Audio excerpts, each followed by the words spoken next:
In order for the woman to visit her fiancé in prison, she disrobed for inspection in front of the guards. Little did she know these beastly guards secretly photographed her, sharing the images with her fiancé, attempting to provoke him into making a mistake to intensify his sentence. Their actions were truly despicable. The reason behind the guards' actions dates back to a few days prior. The male protagonist, Jack, a retired Special Forces soldier, had a longtime fiancée, Mary. On a sunny day, Jack proposed to Mary. She had been waiting for this moment for so long she was speechless with emotion. However, at that moment, a troublemaker appeared on the scene. A brash and arrogant billionaire's son, seeing Mary's beauty, he approached to harass her. Completely disregarding Jack's presence, Mary, not wanting to cause trouble, insisted that Jack leave in the car, but the billionaire's son pursued relentlessly. Not only did he insult Mary, he also urinated on their car. Jack could no longer tolerate it. One punch knocked the billionaire's son senseless. Realizing he had met his match, he pulled out a knife, intending to harm Jack. Jack's quick reflexes helped him evade the fatal blow. He then pulled the attacker towards him, causing him to collide with the car, and he met his untimely end. He was rather fragile. Although it was self-defense, Jack was still sentenced to 18 months. Once again separated from Mary by distance, the wealthy man's father learned of his son's death at Jack's hands. Regardless of the truth, he bribed the prison warden to give Jack special attention and ensure he remained in prison for life. The warden understood and accepted the bribe. On the other hand, Jack's first day in prison was met with intentional difficulties from Deputy Warden Rico. Not only was he beaten, he was deliberately placed in a dark, damp, solitary cell. All Jack wanted was to serve his 18-month sentence peacefully. So, faced with unfair treatment, he chose to endure. Little did he know Rico was the warden's man tasked with giving Jack special attention. One day, while outside, Jack encountered a burly inmate who insulted him and provoked him to fight. Jack didn't fall for it. He evaded attacks without retaliating. This scene caught the eye of the prison's top dog, bearded man, seeing Jack's impressive skills. He stepped in to deter the burly inmate. He then tried to recruit Jack to his side, but was promptly rejected.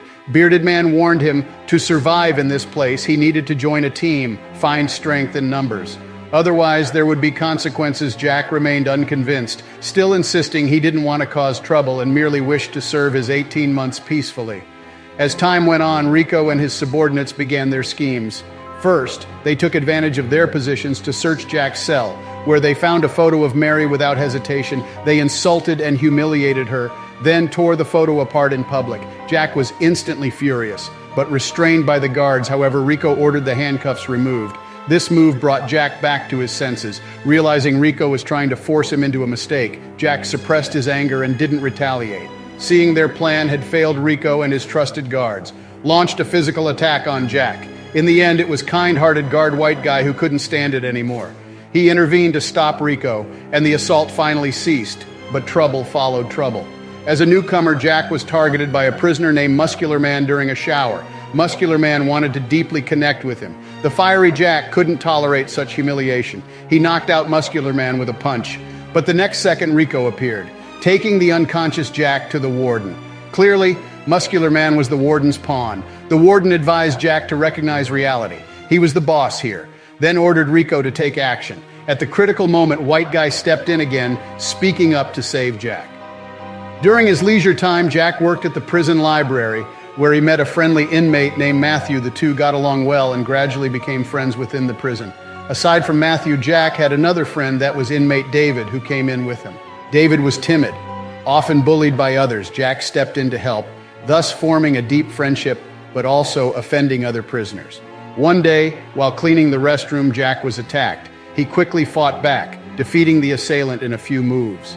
At that moment, the warden suddenly appeared with his men. He chased away the fallen prisoner and, without questioning, subjected Jack to violence using a baton to deeply connect with him. Finally, Jack was shoved into the toilet for a thorough cleaning. White Guy couldn't bear it but was helpless. After all, his power was too insignificant.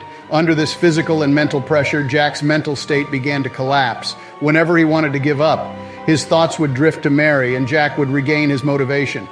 On the other hand, Rico saw White Guy constantly interfering. In a fit of rage, he brutally killed White Guy and pinned the blame. on a random inmate cleaning the restroom. The framed inmate had no choice but to confess. One day, Bearded Man approached Jack again, expressing his wish for Jack to join his ranks. But Jack stubbornly refused, enraging Bearded Man. He was used to walking tall in this prison. Faced with Jack's continuous provocations, Bearded Man couldn't take it anymore. He wrestled Jack to the ground and began roughing him up.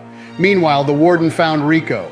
Seeing that Jack's sentence was already more than halfway through, and there were no results yet, the warden was furious. He directly told Rico, if necessary, take extreme measures. Soon, the prison received a visitation application from Mary. Rico decided to use her as leverage. On the day of the visit, Mary was taken to a closed room. Rico demanded that she undress for inspection.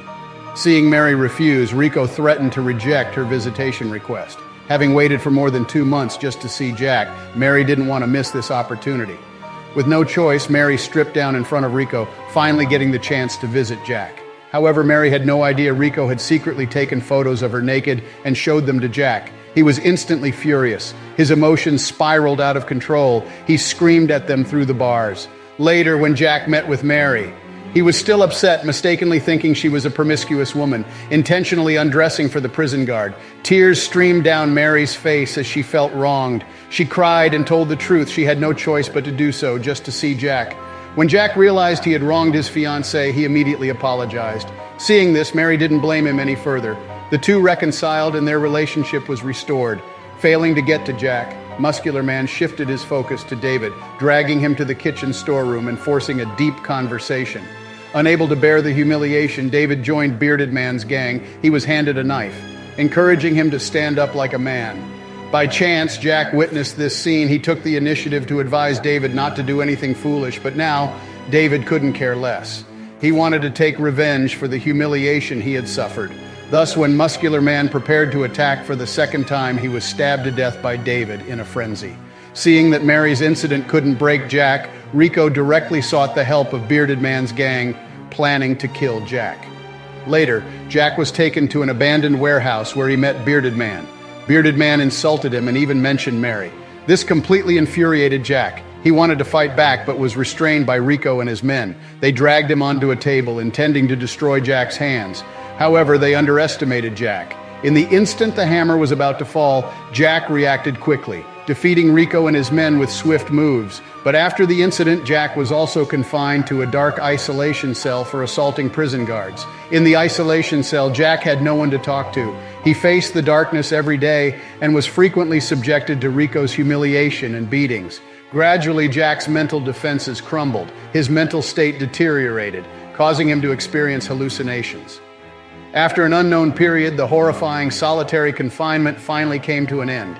Jack had been tormented beyond recognition.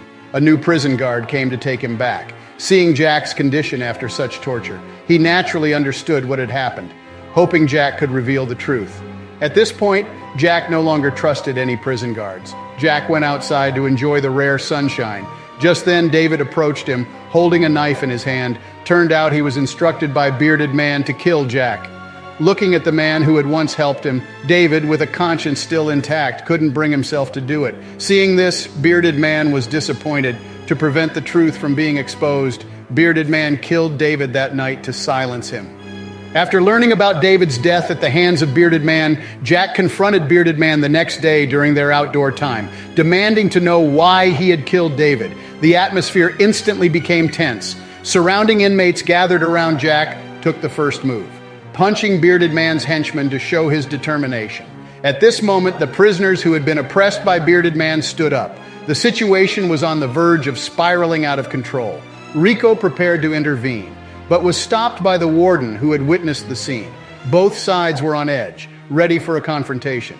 Jack proposed a duel with Bearded Man to settle the score once and for all. With things escalating to this point, Bearded Man had no choice but to accept the challenge to save face. However, he was no match for Jack. He couldn't hold on for more than a few rounds and his face was battered. Eventually, Jack managed to strangle Bearded Man by the neck. Enraged, Jack wanted to kill Bearded Man, but unintentionally caught a glimpse of Matthew's eyes, hinting at him not to do it. After some thought, Jack let go of his grip. Unexpectedly, Bearded Man became desperate, picking up a dagger thrown to him by one of his henchmen to try and kill Jack. At the critical moment, Matthew stepped forward to block the deadly blow for Jack. Bearded Man was stabbed to death by his enemies in the chaos that ensued. Jack was then taken to the warden's office, where the warden tried to forcefully extend Jack's sentence, blaming him for causing the day's events. Jack fought back against this unfair treatment, questioning why the warden had targeted him repeatedly. The warden, seeing this, candidly admitted that he was just doing his job for the money, and that Jack should blame himself for killing the wrong person. It was at this point that Jack fully understood that everything he had gone through was orchestrated by the rich kid's father. Jack then took out from his waist a cell phone that was in the middle of a call, telling the person on the other end to come in. Subsequently, the new prison guard entered the office with a group of prosecutors arresting the warden, Rico, and their cronies. It turned out that Jack had chosen to trust the new prison guard and took a gamble. In the film's finale, Matthew undergoes emergency treatment and is unscathed soon after Jack departs the penitentiary. On the day of his release, Mary arrives to greet him. Jack approaches and embraces her with a tender kiss. The warden faces bribery charges and is imprisoned, coincidentally serving time in the facility he once oversaw, initially filled with arrogance. Now he endures abject humiliation, awaiting the special attentions of fellow inmates and in-depth exchange. Thus concludes the tale entitled Prisoner, a crime action film released in 2014. Though the ending appears joyous, it conveys a satirical critique of certain aspects of human nature in contemporary society. Thank you for your unwavering support. Until next time.